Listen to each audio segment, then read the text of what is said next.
Sup guys, it's Alex here, and we have made it to conference tournament season. We are kicking things off today with the SEC, which has been by far, everything that you've heard this season about this league is just historic. It's legendary. This league might be sending 13 teams to the NCAA tournament. It has been unprecedented levels of good, which, maybe I'm just an SEC truther, but that's kind of been how it's been all season long. Top teams throughout. We usually have about 3 or 4 SEC teams in the top 5 of the AP poll at any given time. Like 7 SEC teams in the top 25. It has been an absolutely crazy year, an absolutely crazy day yesterday as well with the Auburn-Alabama game. If you didn't watch that game, went to overtime. Absolutely insane game. Mark Sears hitting a buzzer beater to lift Alabama over Auburn, which we'll get into kind of the team-by-team analysis before we get into our predictions. But I just want to say this has been a fantastic year of college basketball. We are now 1 week away from Selection Sunday when I am making this video. So we only have 1 week left. Conference tournament time. It is one of the best weeks, championship week of college basketball. Tons of upsets happening. We had a couple teams book their tickets to the NCAA tournament last night with Omaha and then Southern Illinois. I think it's Edwardsville or something like that. We'll have a couple more booking as well today. And enough talk about other conferences. It is time for the SEC, which has been absolutely a joy to watch this season. Just even looking at the standings here, which will switch to the actual standings themselves. On top, you have Auburn, basically number 1 in the poll all year long. Clearly the top team in the SEC up until lately. Their conference record here, you see, is 15-3, but they are on a 2-game losing streak entering conference play. Earlier in the week that they had lost to Texas A&M, and then they lost to Alabama, as I just mentioned, this weekend. So while they're 15-3 in the conference, they're on a 2-game losing streak right now. Is this trouble in paradise for Auburn, or is it just a blip on their radar, teams playing up to play them? I don't know. We'll see what happens. Then at the 2nd seed, we have Florida. What a season for Florida. This team, I think, was on the cusp of the NCAA tournament in the preseason, but definitely not potentially a 1 seed. They'll probably be right on that kind of cutoff from a 1 or a 2, depending on how the SEC tournament goes, and of course other conference tournaments as well. But what a season for Todd Golden's squad. Absolutely insane season. 2nd here in the SEC this year. 27-4 overall, 14-4 in conference. They were undefeated entering conference play. Great season for the Gators. Then we have Alabama as well. Alabama's history has been well documented. Mark Sears, this is his last year with the program. Can Nate Oates lead this squad to the promised land this year? They've been kind of on that top line, a top 5 team all year long. Just got that huge road win over over Auburn. This will be a team that people are going to be watching out for come tournament time. Then the 4 seed, Tennessee. This has been basically a top 5 team all year long. They have been absolutely incredible this year to watch. We'll see if they can make their first ever Final Four in program history. They've gotten close over the past couple of years, but Rick Barnes will see if he can lead that team to the promised land. Texas A&M as well. They've been showing up as like a 3 or 4 seed most of the year. Actually, I think to begin the year, they were probably around a 7 or 8, but Buzz Williams has been leading that squad to have a pretty good season here. 11-7 in the SEC this year. Obviously, I just mentioned had that huge win over Auburn earlier in the week. They are looking strong. Then you have Kentucky, first-year head coach. A lot of questions about this team entering the season in their first year after the Calipari era. They haven't had a run in the SEC tournament since like 2018, back when Shai Gilgeous-Alexander was there. But finding themselves, great season under Mark Pope. A lot of huge wins. I think they had 10 top 15 wins this year, but a lot of losses to unranked teams as well. No bad losses on their resume, but a lot of unranked losses I would add in there. But Kentucky, we'll see if they can make a run here in the SEC tournament, showing back up. Then we'll kind of group these next couple of teams together as we work through the standings. We have Ole Miss, Missouri. Actually, I'll say Ole Miss by themselves because we got to get to Georgia and Missouri here in a second. Some fun stuff to talk about with them. But Ole Miss, great season for them. They were probably better to start the year than once they got into SEC play. They were, 11-2 entering SEC play, but then 10-8 in conference play. We'll see what happens with them. They feel like a potential second-round exit in the NCAA tournament this year, but maybe they can make a run. They have the firepower to make that run. But then we're going to talk here about Missouri and Georgia. 2 teams that nobody really had any expectations for entering the season. Georgia hasn't been to the NCAA tournament since, I think, 2015. And then Missouri, I don't think they won a conference game last year. If they did, they won 1 game, something like that. But what an absolute turnaround for that Missouri squad. I mean, they've been actually like good this year. It's not just, oh, they were an improved team over last year. Like, they are actually a good team.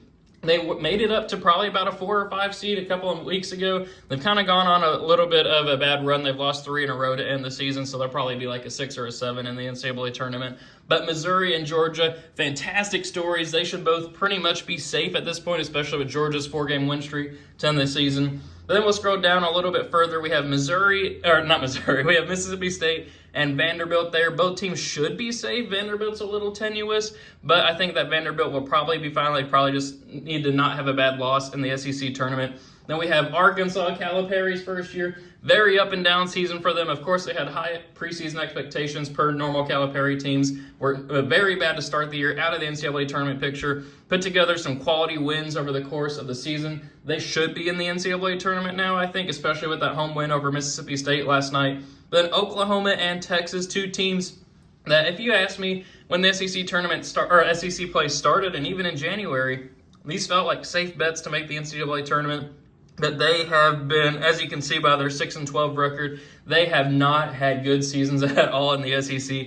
Just getting trounced. I mean, Texas, I think, has lost like 9 out of their last 11 games, something like that. Oklahoma, obviously, they've won a couple of games in the season, like just yesterday over Texas. But that team has been very disappointing. They just can't beat any quality teams, I would say. Like, most of their wins have come against the lower level of the SEC.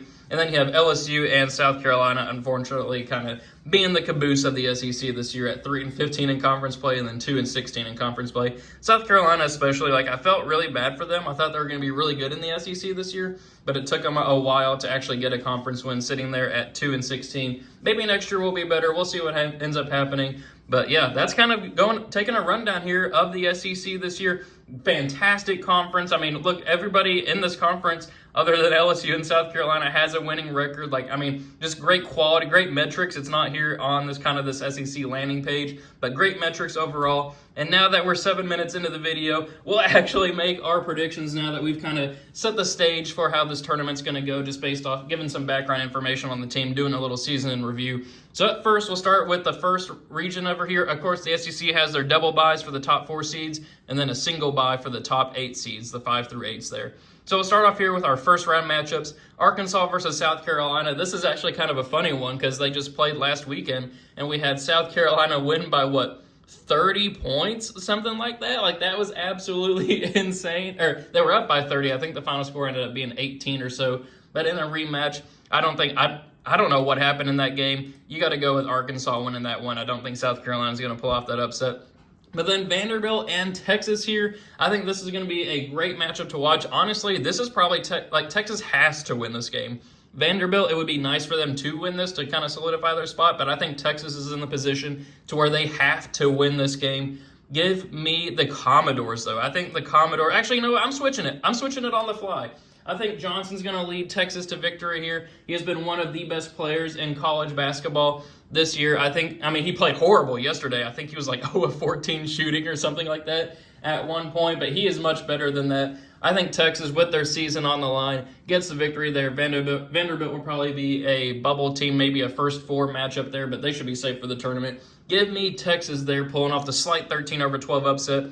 Then we'll have Mississippi State taking care of business against LSU. I just don't believe in LSU very much, and Mississippi State's been a top 25 team, kind of on the outskirts of it for most of the season. And then Georgia and Oklahoma. Oklahoma as a 14 seed here. That's kind of crazy to see, but this is a must-win for Oklahoma. I just don't think it's going to happen. I think Georgia's the better team, and I'm going to pick Georgia advancing on there with Azanua, one of the best freshmen in college basketball, probably a projected top 10 pick in the NBA draft. I think Georgia advances on to the second round there. So, starting with the second round, Arkansas versus Ole Miss. Give me Arkansas advancing on there, making a little run under Calipari in this tournament. I think that they need the win a lot more than Ole Miss does. Ole Miss has been playing pretty good. They just beat Tennessee earlier in the week. They did get shellacked by Florida yesterday, but who doesn't get shellacked by Florida? Give me Arkansas there to really solidify their spot in the NCAA tournament, get a quality win. And they've just been playing pretty good basketball lately. Then we have Texas versus Texas A&M, former Big 12 matchup here. Obviously Texas A&M has been in the SEC for a while, Texas being their first year in. I just don't see Texas winning that one. I got A&M advancing on. Then Mississippi State and Missouri. I think that's going to be a fun matchup to watch. but give me Missouri pulling off the victory there. We'll see what ends up happening with Chris Land's squad, the Bulldogs in the NCAA tournament. They'll probably end up being like an 8 or 9 seed, I think, will be kind of their landing spot, maybe even a 10. But I think Missouri's just been playing too good of basketball to falter here. I got them advancing on to the quarterfinal round, where they will also have Kentucky, who I think will advance on here past Georgia. So, I mean, we have all top 8 seeds. Well, I guess we have a 9 over an 8 here in the quarterfinal round for the SEC. I just don't think that Georgia's going to give Kentucky too much of a run, and I think Kentucky has been really showing that even with Jackson Robinson out for the rest of the year, while they're not like a national championship contender this year, I think that they can make some noise, really beat anybody on any given night. Send for a spot in the semifinal round, Arkansas versus Auburn. I would love to see an upset pick happening here, but this is where Auburn rights the ship. They're the better team overall. I mean, there's no doubt about it. I'm going to go with Auburn here, advance on past Arkansas. Then Tennessee versus Texas A&M. That would be a fun matchup to see happen. I got Tennessee, though, advancing on past Texas A&M. I think this could be the year, or another year, that Rick Barnes' Tennessee squad wins the SEC. I got them moving on here past Texas A&M. Then Missouri and Florida.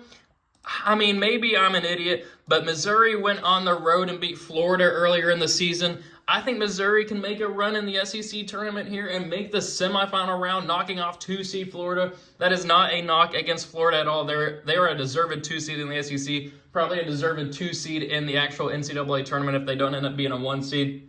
This is not a knock against Florida. I mean, I'll probably have them in the Final Four, Elite Eight, definitely in the NCAA tournament. But I think Missouri's making a run here. They are playing hard, especially they have a lot of seniors this year, have one of the best players in the nation in Mark Mitchell. I think they pull off the upset. And then I thought about going with Kentucky to beat Alabama to move on to the semifinal round, but I just don't think that's going to happen. When these two teams played each other a little bit ago and Alabama won, give me the Crimson Tide winning a close matchup, but I got Alabama moving on there. So that sets up our 1, 3, 4, and 7 seeds in the semifinals here. So then for a spot in the actual finals, I'm going to have Tennessee pulling off the upset over Auburn. I mean, how about that number 1 team losing 3 out of their last 4 games to end the season? I think that something's kind of up maybe in over at Auburn. We'll see what ends up happening there in the NCAA tournament, because they should still be the number 1 overall seed even if they don't win the SEC, as long as they don't just get absolutely demolished in the first round of the SEC or the first game of the SEC tournament. They should still be the number 1 overall seed in the NCAA one. But I got Tennessee moving on there. They are one of the best defensive teams in the nation. I mean, you could say the same thing for Auburn, but it's just a gut feeling that I have with Tennessee upsetting Auburn there, where they will face Alabama in a rematch of a couple of weekends ago, to where this shot that also ended in a half-court buzzer beater. Tennessee hanging on against Alabama at home. So that sets up a 3 versus 4 matchup for the SEC championship this year. 3-seed Alabama, 4-seed Tennessee, and for the actual SEC tournament win, give me 3-seed Alabama. I got the Crimson Tide winning it all under Nate Oates. I think especially with this team's last year with Mark Sears. I mean, you got Sears, you got Grant Nelson, you got Chris Youngblood, you got LeBaron Philon. I mean, just talent all over the floor. Great coaching, too, with Nate Oates. I think that Alabama can make a run here in the SEC tournament, which is kind of funny because in my recent bracketologies, I've been saying I don't see Alabama winning the national championship this year, and obviously there's a ton of national title contenders in this conference. But that's just how I see this one playing out, especially kind of with Auburn's little slide to end the season. So we'll see what happens with that. But thank you guys for watching. I really hope you enjoyed it. Let me know what you think of my predictions in the comments below. Always like to see what the people are saying about my thoughts. Let me know your own as well, or just general thoughts on the SEC this year. Thank you guys for watching. Hope you enjoyed it, and I will see you all later.